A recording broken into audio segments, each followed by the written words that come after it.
அனைவருக்கும் இனிய மாலை வணக்கம்.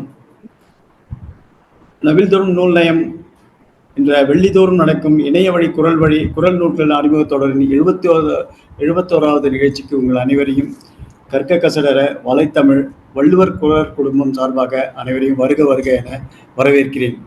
இன்று நூல் நயம் எந்த நூலை பற்றி நாம் அறிமுகம் செய்ய போகிறோம் என்றால், அழகர் விருந்து எனும் அருமையான நூலை நாம் இன்று நய உரை கேட்க இருக்கிறோம். அழகர் விருந்து என்றால் பரிமேல் அழகர் விருந்து என நான் நினைக்கிறேன்.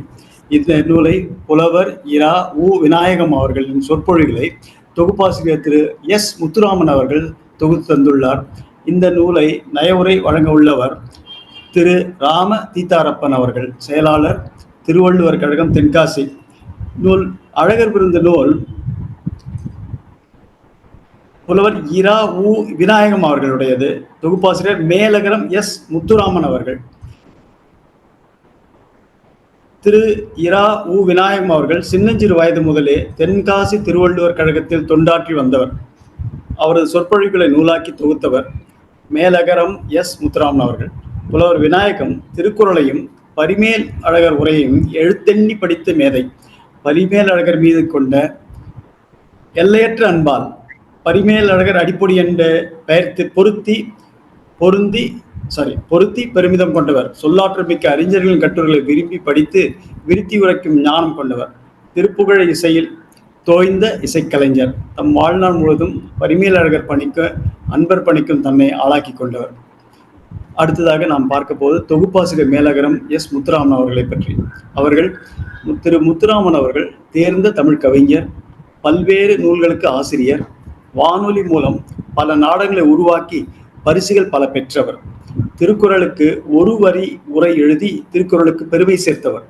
நாடக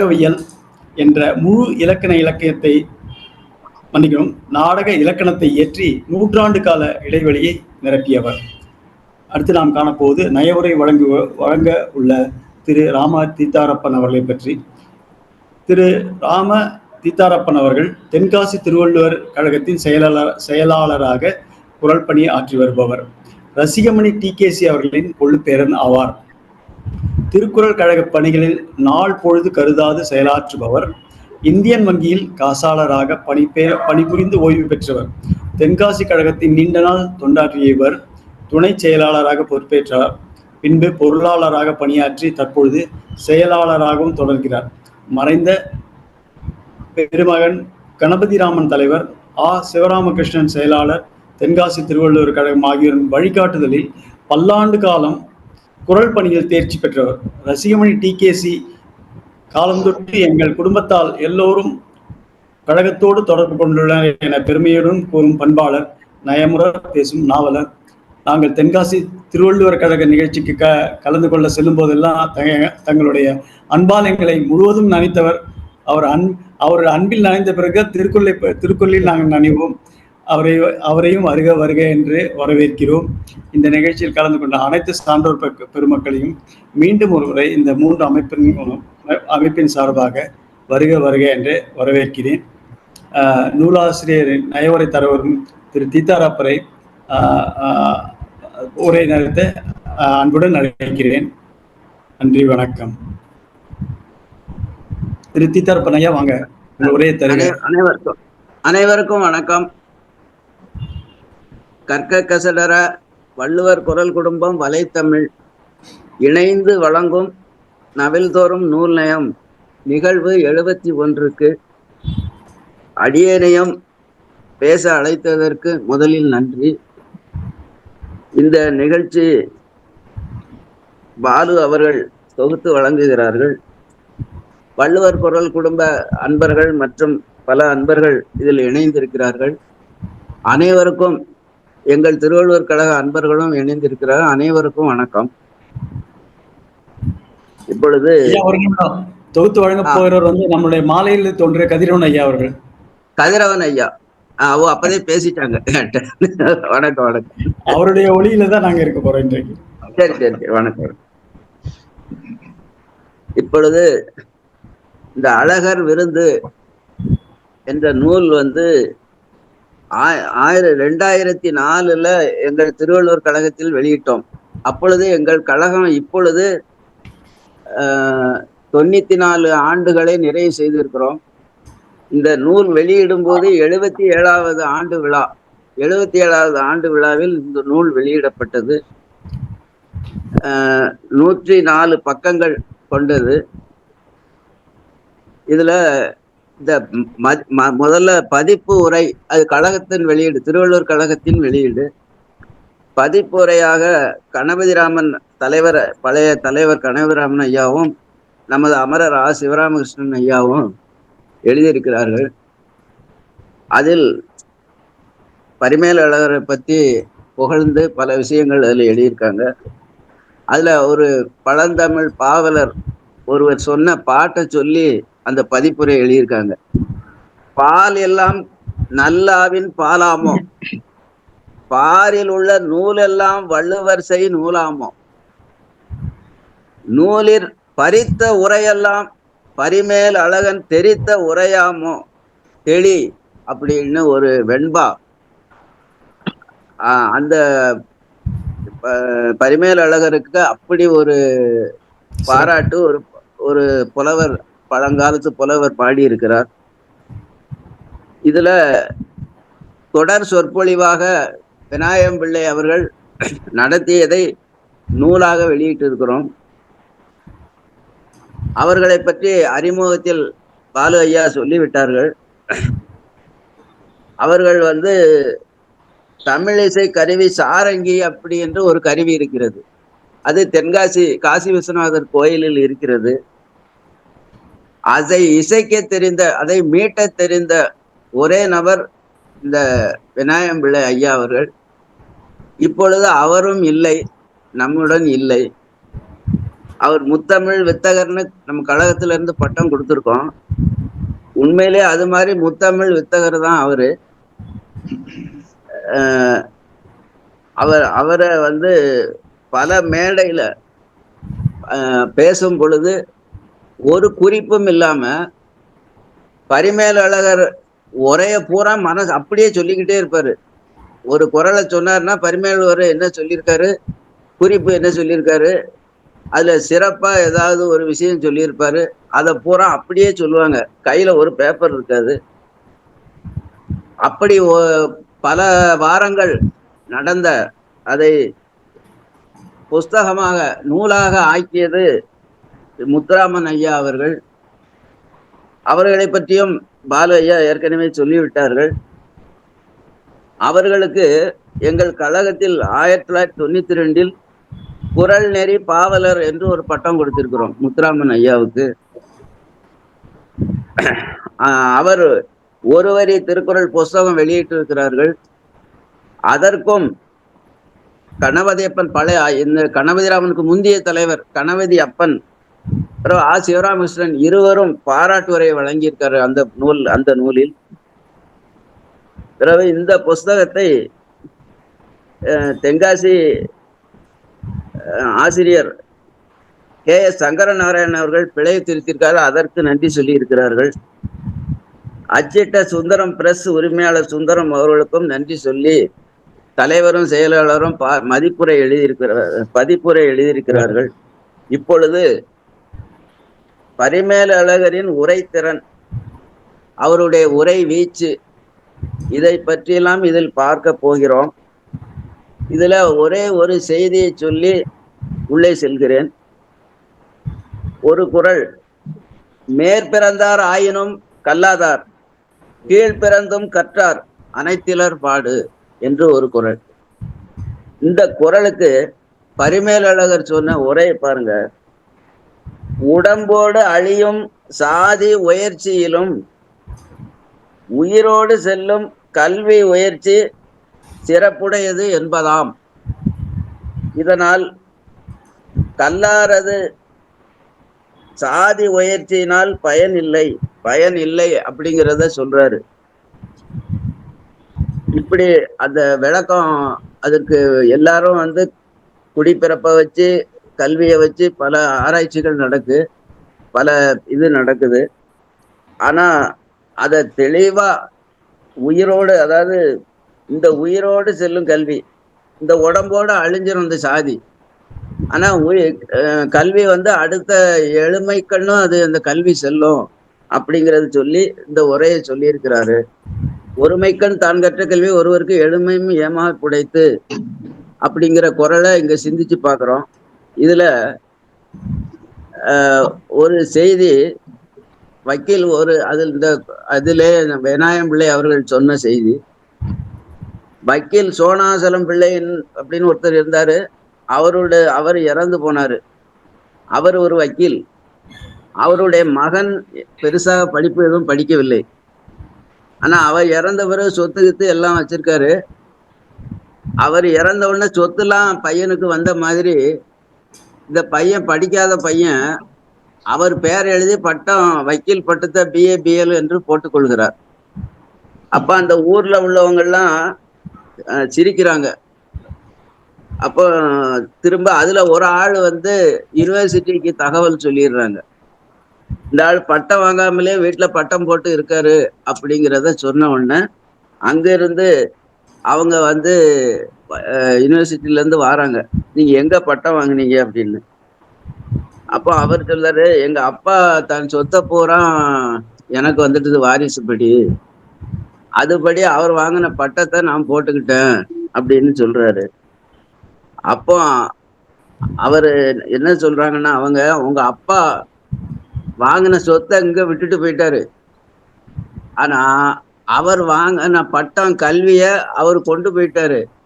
அதை நீங்க போட முடியாது என்று அவர் சொல்லி இந்த கல்வி எப்படி அடுத்த தலைமுறைக்கு 7 பிறவின்னு சொல்றதுலயும் செல்லுது என்கிறதையும் அந்த புஸ்தகத்துல ஐயா பேசினாங்க. அது இருக்கு. பிறகு இந்த ஆய்வு முன்னுரைய வந்து முத்துராமன் ஐயா வந்து அதுல சொல்லியிருக்காங்க. அதுல என்னன்னா, பரிமேலழகர் என்னும் பாகருங்கிற தலைப்புல ஆய்வு முன்னுரை எழுதியிருக்காரு. அதுல திருக்குறளை படித்தால் புரிகிறது, அதற்கு எழுதியிருக்கும் உரையை படித்தால் பொருள் விளங்கவில்லை என்ற கருத்து தமிழ் மொழியை நன்கு கற்றவர்களிடம் பேசப்படுகிறது. இதற்கு என்ன காரணம்னா, தற்கால பேச்சு மொழியிலே உரையாசிரியரும் எழுதியிருக்க வேண்டும் என்று நாம் எதிர்பார்க்கிறோம் அப்படின்னு சொல்லி, உரையாசிரியர் கல்வி கேள்வி அளவிற்கு நமது கல்வி அறிவில் எட்ட முடியாதது என்பது வேறு. பரிமேலழகருடைய கல்வி அவருடைய அறிவு திறனுக்கு ஈக்குவலா நமக்குள்ளதே இருக்காது அப்படிங்கிறது வேறு. எல்லோரும் சொல்லுகிற ஒத்த கருத்து என்னன்னா, ஒரு உரையாசிரியர் எழுதுவது மற்றொரு உரையாசிரியருக்கு வேண்டுமானால் விளங்குமே தவிர சாதாரண நமக்கு புரிவதில்லை என்பதை பொதுவாக சொல்லுகிறார்கள். இதற்கு ஒரு பெரியவர் சொன்னது நினைவுக்கு வருகிறதுன்னு எழுதுறாரு. அந்த பெரியவர் யாருன்னா ரசிகமணி TKC. அவர் என்ன சொல்றாருன்னா, ஒரு தமிழ் பண்டிதர் ஒரு செய்யுளை படித்து அதற்கு அர்த்தம் சொல்லித்தான் மற்றொரு தமிழனுக்கு அது விளங்க வேண்டும் என்றால் அது எப்படி இருக்கிறது என்றால், வீட்டுக்காரியிடம் ஒரு வக்கீலை அமர்த்தி கொண்டு அந்தரங்கம் பேசுவது போல இருக்கு அப்படின்னு ரசிகமணி சொன்னதை இங்கே முத்துராமன் ஐயா அந்த ஆய்வுரையில் சொல்லுகிறார்கள். பரிமேலழகரை பத்தி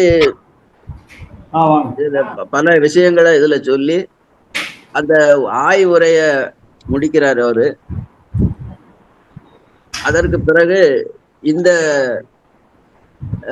நமது விநாயகம் பிள்ளை அவர்களின் ஆய்வை பற்றிய மற்ற விஷயங்கள் இந்த நூலில் இருக்கு. அதுல உணர்வு எய்திய கண்ணும் பயமின்றே மெய் உணர்வு இல்லாதவர்க்கு அப்படின்னு ஒரு குறள்.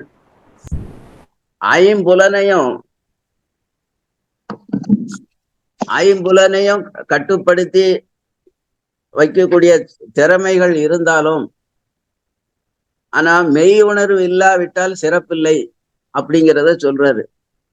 அதற்கு உணர்வு எய்திய கண் அப்படிங்கிறது இல்ல, எய்திய கண்ணும் அப்படின்னு சொல்லியிருக்காரு. அதுல ஒரு வருது, அது வந்து சிறப்பு உண்மை. அது அதாவது எய்தற்கு அருமையினே விளக்கி நிற்கிறது. அது எய்த முடியாது. அப்படி எய்திட்டாலும் மெய்ப்பொருள் அதை உணராவிட்டால் அதனால எந்த பிரயோஜனமும் இல்லை என்பதை சொல்லி இதற்கு ஒரு ஒரு நிகழ்ச்சியை சொல்றாரு. மீனாட்சி அம்மன், மதுரையில மீனாட்சி அம்மன் திருமணம் நடக்க இருக்கிறது. அப்போ சுந்தரேச பெருமான் தான் மாப்பிள்ளை. அப்போ நாரதர் வராரு. நாதர்கிட்ட மீனாட்சி அம்மா கேட்காங்க, முதல்ல இந்திரன் சந்திரன் வராரு, இவரா மாப்பிள்ளை மணமகன் அப்படின்னு கேட்காரு. இல்ல அப்படிங்கிறாரு. இந்திரன் வராரு, இவரா மாப்பிள்ளைன்னு கேட்காரு. இல்லைங்கிறாரு. பிறகு மன்மதன் வர்றான், இவரா மாப்பிள்ளைன்னா இல்ல அப்படிங்கிறாரு. இப்படி ஒவ்வொருத்தரையா கேட்டு கடைசியில சுவாமி சொக்கநாதர் வராரு. வரும் பொழுது இந்த அம்மா மீனாட்சி அம்மா கேட்கல, இவரா மணமகன் அப்படிங்கிறத கேட்கல. அப்படியே தன்னை மறந்து தலை நாணி கவிழ்ந்து நின்று விட்டாள்னு அதுல சொல்லியிருக்காங்க. அதுல என்னன்னா, நாரதருக்கு ஒரே வியப்பு. இதற்கு என்ன பொருள் தெரியுமா? மெய்ப்பொருளை காணும் வரை அதுவா இதுவா என்ற ஐயம் தோன்றிக் கொண்டே இருக்கும். ஆனால் மெய்ப்பொருளை கண்டுவிட்டால் பொய்மைகள் தானாக விலகி மெய்மை என்ற திட்ப உணர்வே நம்மை அப்படியே நிலைநிறுத்தி விடும். அப்படிங்கிற அந்த மெய் உணர்வின் தத்துவத்தை இதுல அவர் சொல்றாரு. அதற்கு பிறகு செய்நன்றி அறிதல், நடுவு நிலைமை, இந்த 2 அதிகாரத்தை பற்றிய ஒரு செய்தி.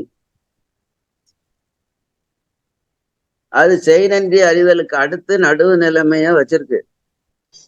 அது என்ன விஷயம் அப்படின்னா, ஒரு நீதிமன்றத்துல ஒரு வழக்கு நடக்கு.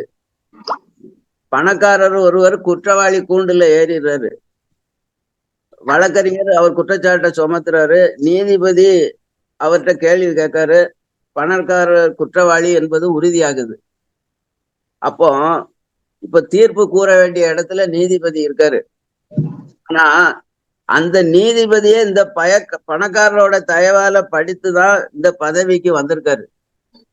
இப்பொழுது நீதிபதியின் மனதில் ஒரு ஊசலாட்டம் ஏற்படுது.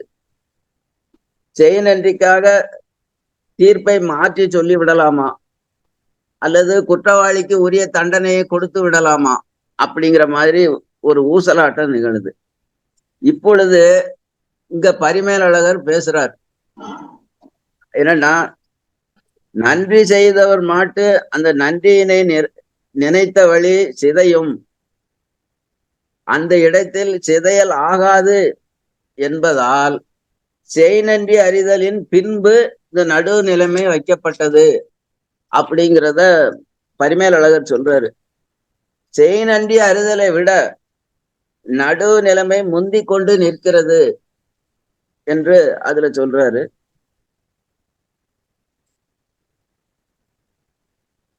அதுக்கு பிறகு தாம் இன்புறுவது உலகு இன்புறக் கண்டு காமுறுவர் கற்றறிந்தார் அப்படின்னு ஒரு குறள்.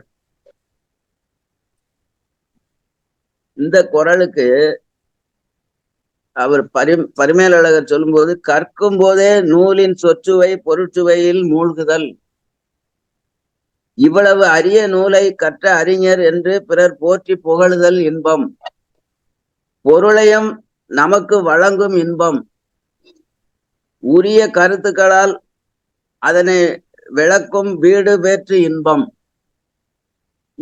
இவ்வாறு நாம் பெறும் இன்பங்கள் இவ்வளவு இருக்கு. அந்த குறளை வச்சு சொல்றாரு. உலக மக்கள் எப்படி இன்பம் பெறுகிறார்கள் என்பதற்கு, கேட்டு அறியாதவனெல்லாம் கேட்டு பயன் பெற்றோம், இவ்வளவு அறிஞரோடு பழகும் வாய்ப்பு நமக்கு கிடைத்ததே என்று பிறர் அகம் மகிழும் இன்பம், அதையே தாமும் இன்புறுதல், அதை கருதி உலகமும் இன்புறுதல் அப்படிங்கிறத இந்த காமுருவர் என்ற இந்த விஷயத்தை சொல்றாரு. அந்த கல்வியில் மிக்க பெரியவர் பொருளை தேடி இருக்கலாமே அப்படின்னா, பொருள் தேடினால் முயற்சி வருந்தி பெற்ற பொருளை முதல்ல பத்திரமா பாதுகாக்கணும். பொருள் இழந்து போனால் துன்பம் வரும். கள்வருக்கும் நமக்கும் பகை வரும். அதனால் பொருள் தேடுவதில் அறிஞர்கள் காமுறுவது இல்லை அப்படிங்கிறத பரிமேலழகர் சொல்றாரு. அதனால இந்த கற்ற கல்வியவே மேலும் மேலும் படிக்கத்தான் அவங்க விரும்புவாங்க. இது நிகழ நிகழ ஆறாது, நிகழ நிகழ சலிக்காது, நிகழ நிகழ தெவிட்டாது, நிகழ நிகழ முடிவும் வராது இந்த கல்வியில அப்படிங்கிறத அதுல சொல்றாரு. அடுத்து காமத்து பால்ல ஒரு குறள், காம கணிச்சு உடைக்கும் நிறை என்னும் நாணுத்தாள் வீழ்த்த கதவு என்று ஒரு குறள். இந்த குறள்ல பெண்மையை நிறைவு செய்வதால் அதற்கு நிறை என்று பெயர். அவள் இயல்பை நிறுத்து காட்டுவதால் நிறை. அத கலித்தொகை ஆசிரியரும் சொல்றாரு. நிறை எனப்படுவது மரர் பிறர் அறியாமை. அப்படி அந்த பெண்களுக்கு அது ஒரு சொத்து மாதிரி அது இருக்கு. அந்த தலைவியின் ஒரு கோட்டை, அந்த கோட்டையினை நின்ற கதவால் அடைத்து நாணம் என்ற தாழ்பால் போட்டு இருக்கிறாள். தலைவன் காமம் என்ற பெரிய சம்மட்டியினால் அந்த கதவை தாக்கவும் கதவு தாழ்பாலோடு சேர்ந்து கீழே விழுந்து விட்டது அப்படிங்கிறத அந்த இதுல சொல்லியிருக்கிறாரு. இத பரிமேலழகர் சொல்றாரு அவர் உரையில, நாணம் உள்ளவரை நிறை அழியாது, ஆகையால் அதை தாழ்பால் ஆக்கியும், சுகத்தில் நினைப்பதை பிறர் அறிந்து கொள்ளாமல் காத்தலால் நிறையை கதவு ஆக்கியும். இந்த தாழ்பால் நீங்கி அந்த கதவு திறக்காது. ஆகையால் வன்முறையால் உடைத்து கதவு தாழ்பால் இரண்டினையும் ஒருங்கே திறத்தலால் இந்த காம வேட்கையை சம்மட்டி ஆக்கியும் கூறினார் அப்படின்னு பரிமேலழகர் உரைய என்ன அழகு என்று விநாயகம் பிள்ளை அவர்கள் சொல்லுகிறார்கள். இந்த இதிலே பன்மாய கள்வன் பனிமொழி அன்றோ நம் பெண்மை உடைக்கும் படை, அதுலேயும் உடைக்கும்னு வருது, இதுலயும் உடைக்கும்ங்கிறதுக்கு எவ்வளவுதான் ஜாக்கிரதையா இருந்தாலும் வந்தால் அந்த தலைவன் தலைவன் வந்தால் புலக்க கடவையும் என்றும் அவனை புலந்து நிக்கணும், ஊடணும்னு நினைக்கா. புலந்தால் அவன் சொல்லாலும் செயலாலும் நீங்காம இருக்கணும்னு நினைக்கா. எண்ணிக்கொண்டிருந்த யாவும் காணாமல் போயிருச்சு. அந்த அவனுடைய பணிந்த மொழிகள்ல அது காணாம போயிருச்சு என்பதை பரிமேலழகர் சொல்லுவதை நயமாக எடுத்து அதில் காமிக்கிறார். அடுத்து இன்னொரு குறள், வித்தும் இருப்பதை உண்டு கொண்டிருக்கும் விருந்தோம்புபவரின் நிலத்தில் வித்தும் இடல் வேண்டுமோ? வேண்டாம், அது தானே விளையும் அப்படிங்கிற மாதிரி இந்த குறள். இந்த குறளுக்கு ஐயா விநாயகம் பிள்ளை ஒரு இங்க தென்காசி பக்கம் நடந்த ஒரு கதையை சொல்றாங்க. வெள்ளகால் சுப்பிரமணிய முதலியார்னு ஒரு தமிழ் அறிஞர். அவருங்க வீட்டுல எப்பொழுதும் விருந்தினர்கள் ஆரவாரம். அப்படிதான் தமிழ் அறிஞர்கள் கூட்டம், ராமாயணம் பாரதம் இதெல்லாம் பேசிக்கிட்டு இருப்பாங்க. அவருக்கு வீட்டுக்கு பக்கத்திலே அவருடைய தம்பி வீடு இருக்கு. ஆனா அவர் தம்பி வீட்டுல இந்த மாதிரி இப்ப இலக்கிய கர்த்தாக்கள் கூட்டம், விருந்தினர்கள் கூட்டம் எல்லாம் இருக்காது. ரெண்டு பேருக்கும் நிலம் பக்கத்துல வீட்டு பக்கத்திலே இருக்கு. ஒரு தடவை வந்து அந்த வெள்ளக்கால் சுப்பிரமணிய முல்லையாரும் அவர் தம்பியும் ஒரு காரியமாக 2 பேரும் வெளியூர் சென்றிருக்காங்க. அப்பொழுது வயலில் விதைகள் விதைக்க வேண்டிய நேரம் வந்துடுது. இப்ப விதைக்கணும். வயல்ல உழுது உரம் அடிச்சு தயாரான நிலையில இருக்கு 2 வயலும். ஆனா 2 பேரும் வெளியூர் போயிருக்காங்க. திடீர்னு முதலியார் 2 பேரும் ஊருக்கு வாரதா செய்தி வருது. உடனே இந்த தம்பியோட பண்ணைக்காரர் வந்து சுப்பிரமணிய முதலியார் வெள்ளகால் சுப்பிரமணியம் நைட்டோட நைட்டா முதலியார் வீட்டுல வயல்ல நெல்லை விதைச்சிட்டு போயிடுறாரு. மறுநாள் இவங்க 2 பேரும் வெளியூர்ல இருந்து வாராங்க. வரும்போதே வயலை பார்த்துட்டாங்க. பார்த்தா நெல் விதைச்சு இருக்கு. ஆனா வெள்ளகால் சுப்பிரமணிய முதலியாரோட பண்ணையாள் வந்து, ஐயா நெல் வாங்கணும் விதைக்கணும் அப்படின்னு வந்து காலையில வந்து பேசுறாப்புல. ஊர்ல இருந்து வந்துட்டாருன்னு தெரிஞ்ச உடனே. அப்போ நேத்து வயல் பக்கம் போயிட்டு பார்த்துட்டு தானே வரேன், எல்லாம் தான் முளைச்சு நாத்தே வந்துட்டுத விதைச்சாச்ச அப்படின்னு சொல்றாங்க. அதான் இந்த வித்தும் இடல் வேண்டும் கொல்லோ என்ற குறளுக்கு பரிமேலழகர் சொல்றாராம், விருந்தினரை மகிழ்வித்து எஞ்சியதை உண்பவன் நிலத்திற்கு விதையும் விதைக்க வேண்டுமோ, வித்தும் இடல் வேண்டும் கொல்லோ அப்படின்னு சொல்லி அந்த கொல்லோங்கிற கொல் என்பது அசை நிலைன்னு இலக்கண குறிப்பு சொல்றாரு. வேண்டாம் என்பது குறிப்பு. வேண்டாம் என்றால் விதைக்க வேண்டாம், தானே விளையும் என்பது எஞ்சின் இருக்கும் பொருளாகும்னு சொல்லுவாரு. ஆனா அப்படி நடக்குமா அப்படின்னா இந்த இதுல நடந்திருக்கு இந்த நிகழ்ச்சியில அப்படிங்கிறத அவர் சொல்றாரு. அந்த நிகழ்ச்சியை சுட்டி காட்டி இதை விளக்குனாங்க. அதுக்கு பிறகு முக்கியமான குறளான குடம்பை தனித்து ஒளிய புல் பரந்தற்றே உடம்போடு உயிரிடை நட்பு. குடம்பைங்கிறதுக்கு சில பேர் வந்து கூடுன்னு பொருள் எழுதியிருக்காங்க. நம்ம பரிமேலழகர் வந்து முட்டை அப்படிங்கிற பொருள் கொடுக்காரு. அதுக்கு அவர் வந்து ஒரு விளக்கம் சொல்றாரு. அறிவு அறிவு ஆகிய அறிவு ஆகியும் அருவு ஆகியும் நித்தியமாயும் இருப்பது உயிர். அதாவது அறிவாவும் இருக்கு, அருவமா இருக்கு, உருவம் இல்லாததா இருக்கு, நித்தியமா இருக்கு. உயிர் என்னைக்கு நித்தியமானது, இந்த உடம்பு தான் அழிந்து போகக்கூடியது, நித்தியமாயும் இருக்கு, அது உயிர். ஆனா அறியாமையாகிய உயிர் அது உருவத்தோட இருக்கு, அது நித்தியமானது இல்லை, அனித்தியம், அது வாழ்க்கை நிலையாத தத்துவத்துல உள்ளது. ஆனா இந்த ரெண்டும் தம்முள்ளே மாறு ஆகலால் வினை வசத்தால் கூடியதல்லாமல் சிநேகிதம் ஒன்றும் இல்லை அப்படின்னு சொல்லுவாரு. நட்புன்னு போட்டிருக்காரு.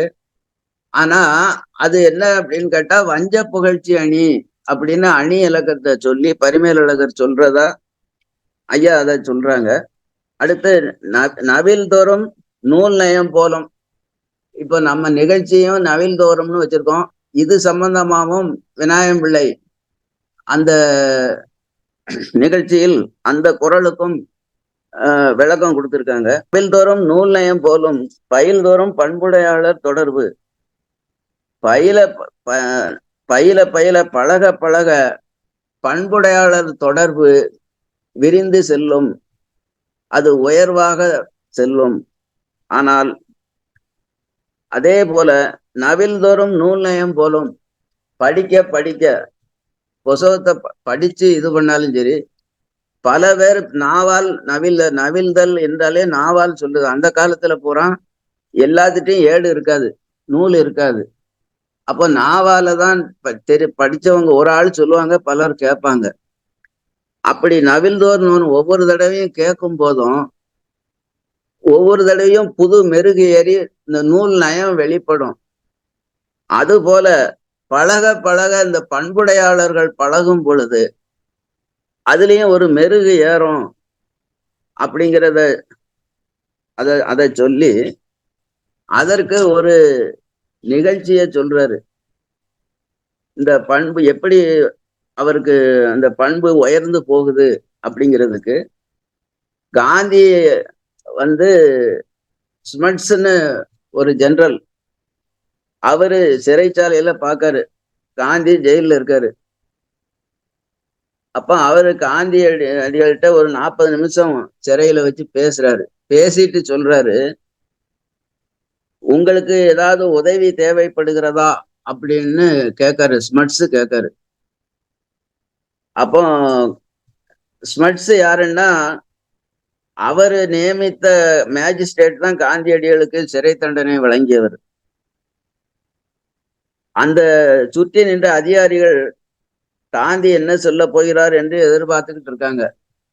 ஆனா காந்தி என்ன சொன்னார்னா, செருப்பு தைக்கலாம் என்று நினைக்கிறேன், அதற்கு உரிய தோலும் உபகரணங்களும் தேவைப்படுகின்றன, அதை நீங்க ஏற்பாடு செய்யுங்க, நான் திரும்ப செருப்பு செஞ்சு வித்து அதுக்குள்ள ரூபாயெல்லாம் கெட்டிடுறேன் அப்படின்னு சொல்லுவாரு. பிறகு ஸ்மட்ஸ் சிரித்து கொண்டே அந்த இதை ஏற்பாடு செய்கிறாரு. சில மாதங்கள் கழித்து காந்தி விடுதலை ஆகிறாரு.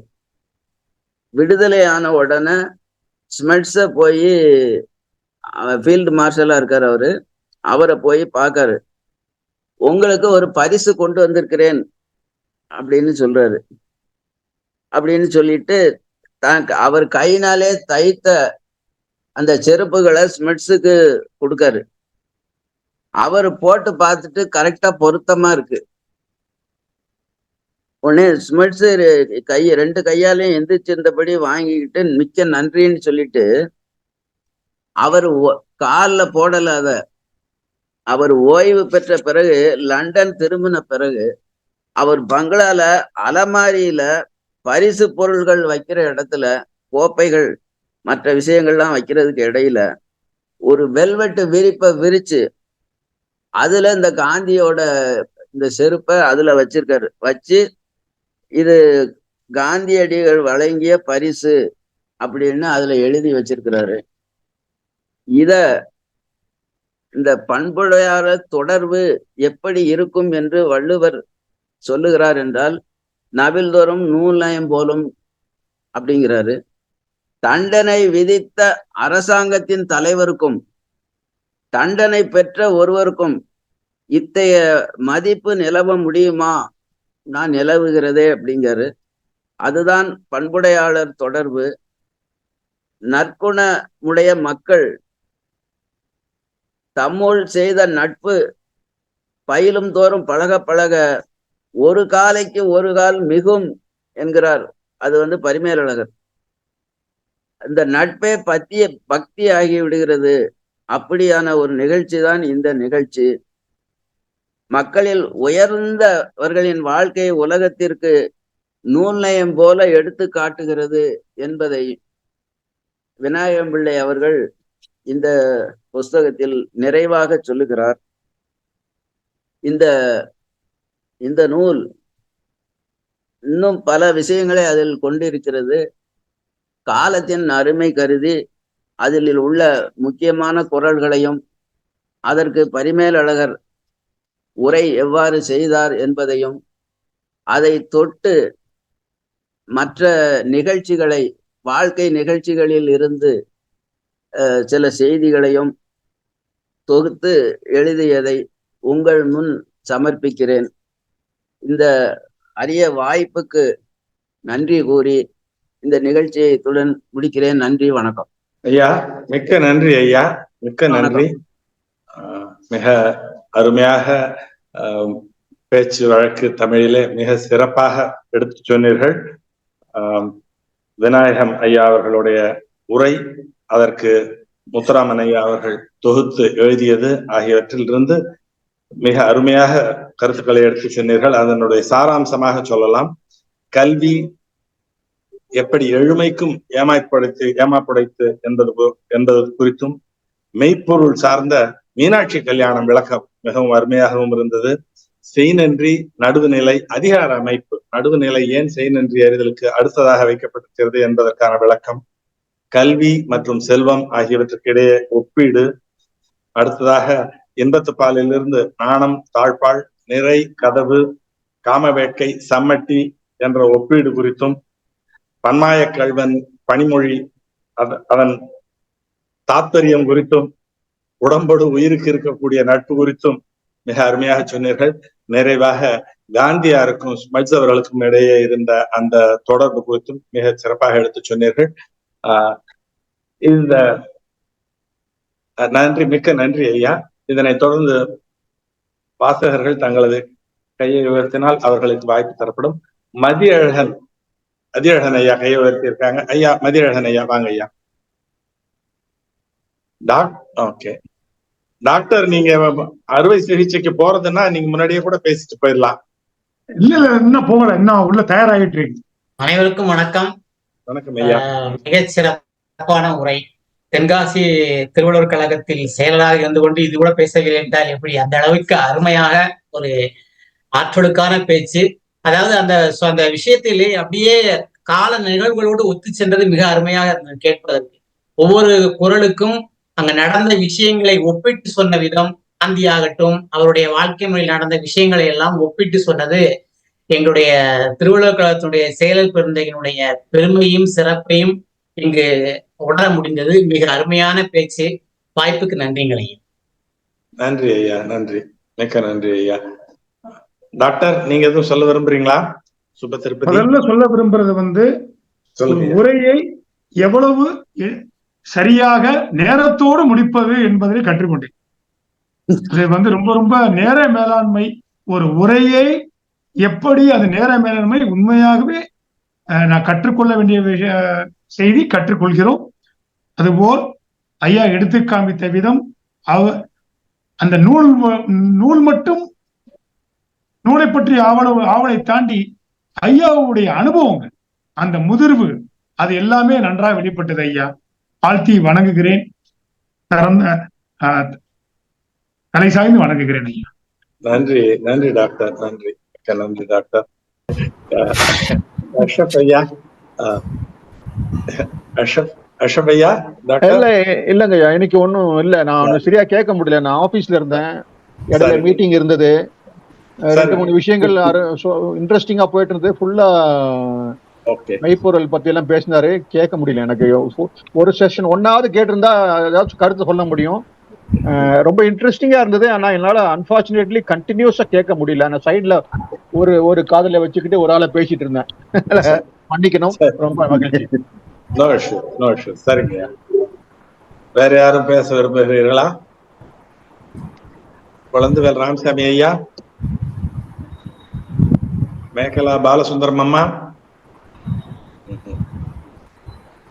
ஐயா அனைவருக்கும் வணக்கம். திருச்சிற்றம்பலம் ஐயா. திருச்சிற்றம்பலம். சொல்லுங்க. நானும் வெளியூர் போயிட்டு இப்ப வர வர ஆன் பண்ணிட்டே கேட்டேங்க ஐயா. ரொம்ப சிறப்பா இருந்தது. அதுக்குள்ள முடிச்சுட்டாருங்கிற கவலை தவிர வேற ஒண்ணும் இல்லைங்க. இன்னும் ஒரு 15-20 நிமிஷம் ஐயா பேசி இருக்கலாமே. அப்படி ஒரு கேஷுவலா நல்லா புரியுற மாதிரி ரொம்ப சிறப்பா இருந்ததுங்க ஐயா. ரொம்ப நன்றிங்க ஐயா. வணக்கம். நன்றிம்மா, நன்றிம்மா. சொல்லுங்க ஐயா. பாலு ஐயா வரலாமா? சரி. முதல்ல ஐயா தீத்தாரப்பன் ஐயாவுக்கு மிக்க நன்றி. தென்காசி சாரில் ஜூம் வழியா எங்க எல்லாருக்கும் கொடுத்துருக்காங்க. ரொம்ப சிறப்பு. அந்த நெல்லையினுடைய சிக்னேச்சர் சொல்லுவாங்க, வட்டார வழக்குல கேக்கு அப்படின்னு சொல்லலாம். கேட்கும் போதே இனிமையா இருக்கு காதுக்கு. அதாவது மொழியே சிறப்பு, மொழியே இனிது. மொழியில பொதிந்து வருகிற பொருள் இன்னொரு சிறப்பு. அது அந்த வட்டாரத்தில் நடந்த சுவையான நிகழ்ச்சிகள்ல தங்களுடைய உரையில உணர்ந்து அதை கொடுத்தது இன்னொரு மிகச்சிறப்பு. அதனால தீத்தாரப்ப ஐயாவுக்கு எங்களுடைய மனமார்ந்த நன்றிகள், வாழ்த்துக்கள். இந்த இவருடைய உரையை கேட்டுக்கிட்டே வரும்போது எனக்கு ஒரு சிறிய கதை ஒன்று ஞாபகம் வந்தது. அந்த கதையை உங்ககிட்ட சொல்லலாமான்னு. அடுத்ததாக அந்த மந்திரி சபை நடக்குன்னு வச்சுக்கோங்களேன். அந்த அவையில எல்லாரும் மந்திரிகள்லாம் ரொம்ப கொந்தளிச்சு போயிட்டாங்க. அந்த எட்டி வச்ச காலம் வெட்டி விட்டுலாம், இது பண்ணிடலாம். அந்த வாயில உமிழ்ந்தவங்களுக்கு கேக்குதா? இல்ல முதல்ல இருந்து சொல்லுங்க, கதை முதல்ல வரவே இல்லை எங்களுக்கு. அப்படியா? ஆமா, முதல்ல இருந்தே கதையை சொல்லுங்க. சரி, முதல்ல இருந்தே சொல்லிடுறேன். அதாவது ஜெனரல் ஸ்மட்ஸ் அவருடைய இது காந்தியடிகள் பத்தி சொல்லும்போது எனக்கு ஒரு கதை ஒண்ணு ஞாபகம் வந்தது. அதுல வந்து அக்பர் வந்து ஒரு நாள் வந்து அவையை கூட்டுறாரு. அதுல பீர்பால் மற்ற அமைச்சர்கள்லாம் இருக்கிறாங்க. இந்த வந்து எனக்கு நேற்று வந்து ஒரு நிகழ்ச்சி நடந்துருச்சு, இதை பத்தி உங்களுக்கு எல்லாம் சொல்லிட்டு உங்களோட ஆலோசனை கேட்க விரும்புறேன் அப்படின்றாரு. சரி சொல்லுங்க. எல்லாரும் வந்து ரொம்ப ஆர்வமா கேட்குறாங்க, மந்திரிலாம். ஒருத்தர் சொல்றாரு, என்ன இரவு வந்து நேற்று ஒருத்தர் வந்து மாரில் எட்டி வச்சுட்டா அப்படின்னு சொல்றாரு. உடனே வந்து அடுத்ததாக இது மாத்திரம் இல்லை, என் முகத்திலே உமிஞ்சுட்டாவ்ல அப்படின்னு சொன்னோன்னே மந்திரிகள்லாம் ரொம்ப கொந்தளிச்சு போயிட்டு சொல்றாங்க, வந்து அந்த காலை வந்து வெட்டி எரிஞ்சிடலாம், அப்புறம் வாயில இது பண்ணதுக்கு வந்து நாம் தகுந்த தண்டனை கொடுத்துருவோம் அப்படின்றாங்க. கேக்குதுங்களா? கேக்குது. அது எல்லாத்தையும் கேட்டுட்டு வந்த பிறகு பீர்பால் கிட்ட வர்றாங்க. பீர்பால் சொல்றாரு, அந்த எட்டி வச்ச காலுக்கு வந்து நீங்க நல்ல தங்கத்துல கொலுசு செஞ்சு போடுங்க, வாயில உமிழ்ந்ததுக்கு வந்து அந்த வாய்க்கு வந்து நீங்க உங்க முத்தம் கொடுங்க அப்படின்னு சொல்ற உடனே அக்பர் வந்து சிரிச்சுறாரு. இது எப்படி நீங்க சொல்றீங்க? யாருக்கு வந்து இவ்வளவு தைரியம் இருக்க முடியும்? உங்களுடைய குழந்தையார் தான் இருக்க முடியும், அதனால நீங்க அப்படிதான் பண்ணணும் அப்படின்னு சொல்லி சொல்றாரு. அது போல எந்த ஒரு இதே மாதிரி உள்ளத்தோட வந்து இருக்கிற காந்தியடிகள் வந்து எட்டி வச்ச காலுக்கு வந்து பூட் செஞ்சு கொடுத்தத அந்த இதை படிக்கும்போது வந்து அந்த கதை எனக்கு நினைவுக்கு வந்தது. அது வந்து அந்த கதையை, அந்த நிகழ்ச்சியை, அக்பர் வந்து கதை, இது வந்து நிகழ்ச்சி, உண்மையிலேயே நடந்த நிகழ்ச்சி. அதை தன்னோட உரையில கொடுத்த தீத்தாரப்பனுக்கு எங்களுக்கு மிக்க நன்றிங்க. வணக்கம். சிறப்பாக இருந்த உரை. மீண்டும் ஒரு முறை நன்றிங்க. வணக்கம். நன்றி ஐயா, நன்றி. நல்ல ஒரு அருமையான கதையை சொன்னீங்க, மிக்க நன்றி. வேற எவரேனும் தங்களது கருத்துக்கள் கையெழுத்துகிறீர்களா? இல்லை, சரிங்க. அது ஆக்சுவலா இது அக்பரை தாண்டி, அக்பர் வந்து குழந்தைய செஞ்சுட்டாங்க, உண்மையிலேயே எட்டி வச்சிருந்தா என்ன பண்ணியிருப்பாங்க அப்படின்னா அது ஒரு கருத்து இருக்குல்ல. அப்பதான் இந்த குறள் வருது, இன்னா செய்தார்க்கும் இனியவே செய்யாக்கால் என்ன பயத்ததோ சால்பு அப்படின்னு. இந்த சால்புன்ற வார்த்தையை வந்து நம்மளுடைய அஷ்ரஃப் ஐயாவும் சிஆரும் நம்மளுடைய மருத்துவர் சுப திருப்பதி ஐயாவும் பேசணுன்றது என்னுடைய தாழ்மையான வேண்டுகோள். சால்பு பத்தி, சால்பு அது மட்டுமே அப்படின்ற ஒரு சிறப்பான தலைப்பா வரும்னு நினைக்கிறேங்க. நன்றி. திருக்குறள்ல இது மாதிரி ஏராளமான சொற்கள் ஒரு சொல்ல மட்டுமே வச்சுக்கிட்டே கூட ஒரு பொதிந்த ஆழ்ந்த பொருள் பொதிந்த சொற்கள்ல வந்து சால்புன்ற வார்த்தை இருக்குன்னு நினைக்கிறேன் நான். ஐயா நான் ஒரு நிமிஷம் ஒரு மணி சொல்லி பேசலாமா? காத்திருக்கிறோம் நாங்கள்.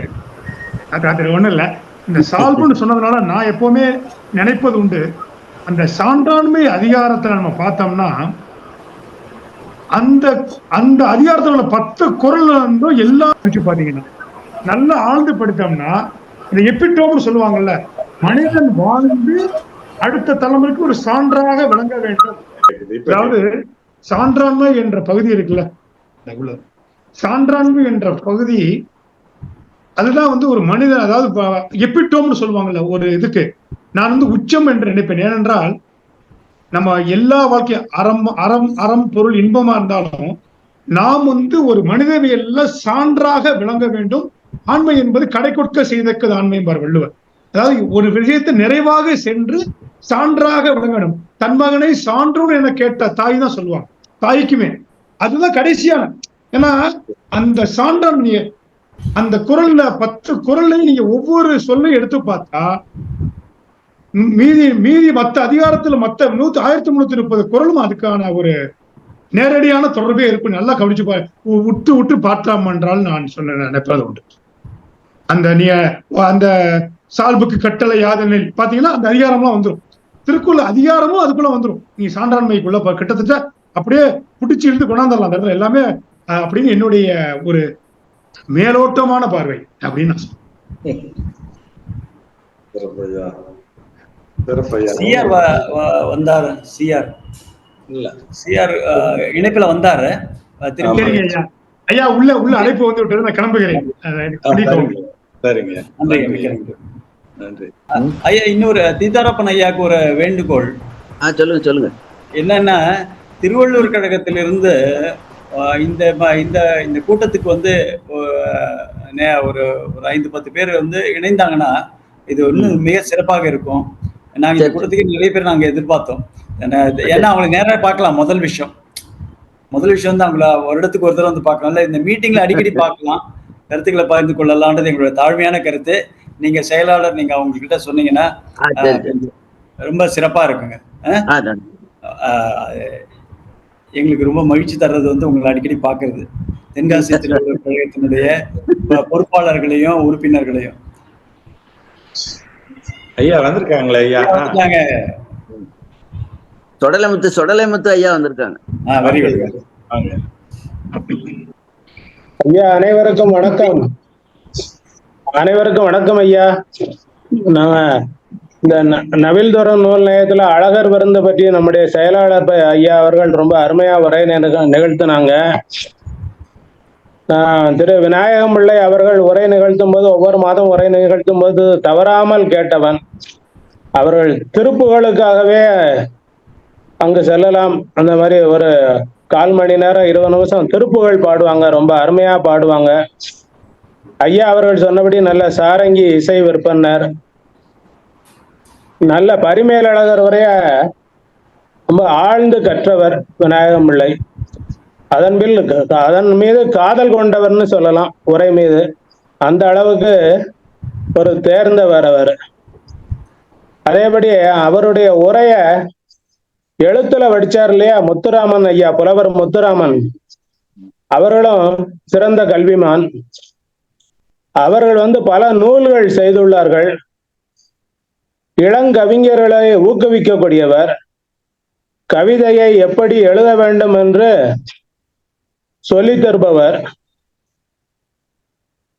அவர்கள் ஐயா தொடரலாமா? நேரம் இருக்கா? அவர்கள்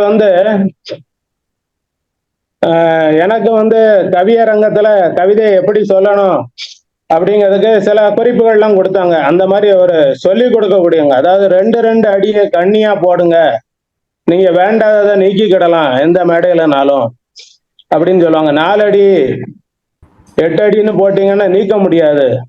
அதனால 2 அடியா கண்ணிய போடுங்க. மேடையில போயிட்டு நீக்கணும்னா டக்குன்னு அதை அடிச்சுட்டா போதும், பிரச்சனையே வராது. அப்படியெல்லாம் சொல்லி கொடுப்பாங்க. அதுக்கு அவர் தனக்கு யார் அதை சொல்லி கொடுத்தாங்க அப்படின்னா கவியரசு கண்ணதாசன் சொல்லி கொடுத்தாரு அப்படின்னு அதுக்கு ஒரு உதாரணமும் சொன்னாரு. என்னன்னா, கண்ணதாசன் இவரை கவிஞர் தான் சொல்லுவாரு. அவர் பெரிய கவிஞர், ஆனா அடுத்தவரை மதிக்கக்கூடியவர் கண்ணதாசன். அவர் புலவர் முத்துராமனை ஒரு 2 அடியை சொல்லி கொடுத்தாரு. ஈசன் படி அளந்த இதிகாச காலம் போய் ரேசன் படி அளந்த 2 கட்ட காலமாச்சேன்னு அந்த அடியை சொல்லி கொடுத்து இத மாதிரி கவிதை எழுதணும் அப்படின்னாராம். ஆனா அந்த கவிதை கண்ணதாசன் கூட அவருடைய இது இல்லையா, அது தோமுசி ரகுநாதனுடையதுன்னு புலவர் முத்துராமன் சொன்னார். ஆனா அடுத்தவங்க கவிதைய அதனுடைய மேன்மையை எடுத்து சொன்னாரு. அது மாதிரி நம்ம கவிதைகள் எளிமையா இருக்கணும், புரியணும், அந்த மாதிரி எல்லாம் சொன்னாரு அந்த ஐயா புலவர் முத்துராமன். நம்முடைய செயலாளர் சீதாரப்பன் அவர்கள் திருக்குறளை ஆழ்ந்து கற்றவர். ஏடிஎம்னு சொல்றாங்க இல்லையா, எனி டைம் மணி. நாங்க அவரை ஏடிடின்போம். அதான் எனி டைம் திருக்குறள். ஒரு சம்பவம் நடக்கு, அந்த சம்பவத்துக்கு ஒரு திருக்குறள் சொல்லுங்கன்னா உடனே சொல்லுவார். அப்படிப்பட்டவர் நம்முடைய சீதாரப்பன் ஐயா அவர்கள். அவருடைய உரை அந்த நூலோடு ஒன்றி அதனுடைய சிறப்புகள் முழுமையும் எடுத்து அவங்க சொன்னாங்க. ரொம்ப சிறப்பாக இருந்தது, ரொம்ப நன்றாக இருந்தது. அனைவருக்கும் வணக்கம், நன்றி. நன்றி ஐயா, நன்றி. மிக அருமையாக சொன்னீங்க. ரொம்ப ஒரு மேடையில எப்படி பேசணும், மேடையில எப்படி கவிதை வாசிக்கணுங்கிற உத்திகளை எல்லாம் எடுத்து சொன்னீங்க. மிக மகிழ்ச்சி ஐயா, ரொம்ப நன்றி. தென்காசியிலிருந்து ஐயாவுக்கு தீர்த்தாரப்பனுக்கு வாழ்த்து சொன்னதுக்கு மிக்க நன்றி. வேற 3 அமைப்புகள், கற்க கசடர, வலைத்தமிழ், வள்ளுவர் குரல் குடும்பம் ஆகிய 3 அமைப்புகள் இணைந்து நடத்தக்கூடிய இந்த நவில்தோறும் நூல் நயம் நிகழ்ச்சிக்கு வருகை தந்த அனைவருக்கும் நன்றி. இந்த நிகழ்ச்சியில் மிக அருமையாக பலரும் பாராட்டிய அபதாபி பாஸ்கர், டாக்டர் திருப்பதி, பொன்னியின் செல்வன், சுடலைமுத்து ஐயா அவர்கள், மேகலா பாலமுருகன் அம்மா, பாலசுந்தரம், அஷ்ரப் ஐயா ஆகியோர் அனைவரும் லாகித்து பாராட்டிய தீர்த்தாரப்பன் ஐயா அவர்களுக்கு எங்களது நன்றி. மிக அருமையாக இருந்தது, எளிமையான உரை. பாலையா குறிப்பிட்டது போல பேச்சு வழக்கு தமிழில் இருந்தது. எளிமையாக சென்று சேர்ந்தது, மனதிலே பதியக்கூடிய மிக அருமையான உரையாக அமைந்திருந்தது. இந்த நிகழ்ச்சிக்கு பங்கு பெற்ற அனைவருக்கும் நன்றியை தெரிவித்துக் கொள்கிறோம். வலைத்தமிழ் சுரேஷ் அவர்கள் இந்த காணொலியை பரப்புவதற்கு பெருமுதவி செய்து கொண்டிருக்கிறார். அவருக்கும் எங்களுடைய நன்றியை தெரிவித்துக் கொள்கிறோம். நயவுரையாளர் தீர்த்தாரப்பன் அவர்கள் சார்பாக பேச்சாளர் விநாயகம், பொறுப்பாளர் முத்துராமன் ஆகியோருக்கும் நமது நன்றியும் நன்றி கடன் பட்டிருக்கிறோம் என்றே நாம் சொல்ல வேண்டும். அனைவருக்கும் நன்றியை தெரிவித்துக் கொள்கிறோம். அடுத்த வார நிகழ்ச்சி பாமரருக்கும் பரிமேலழகர் உரை தொடர் உரையாக இருக்கும் என்று உறுதி செய்யப்படுகிற நிகழ்ச்சிகள் ஏற்பாடு செய்யப்பட்டுக் கொண்டிருக்கின்றன. அநேகமாக அடுத்த வாரம் பாயிரம் இருக்கும். அது பற்றிய அறிவிப்பு விரைவில் வரும். அனைவரும் பெருந்திரளாக வந்து பாமரருக்கும் பரிமேலழகர் நமது CR ஐயா அவர்கள் எழுதிய நூல், அந்த நூல் சார்ந்த நயவுரை ஒரு தொடர் சொற்பொழிவாக 12 அல்லது 13 வாரங்கள் நடைபெறலாம் என்கின்ற திட்டம் தீட்டப்பட்டு வருகிறது. பாயிரம் அநேகமாக முதல் வாரமாக அடுத்த வாரம் எடுத்துக் கொள்ளப்படும். அது குறித்த விரைவான அறிவிப்பு விரைவில் வரும். அனைவரும் பங்கு பெறுமாறு வேண்டிக் கொள்கிறோம். இணைந்த அனைவருக்கும் நன்றியை தெரிவித்துக் கொள்கிறோம். நன்றி, வணக்கம்.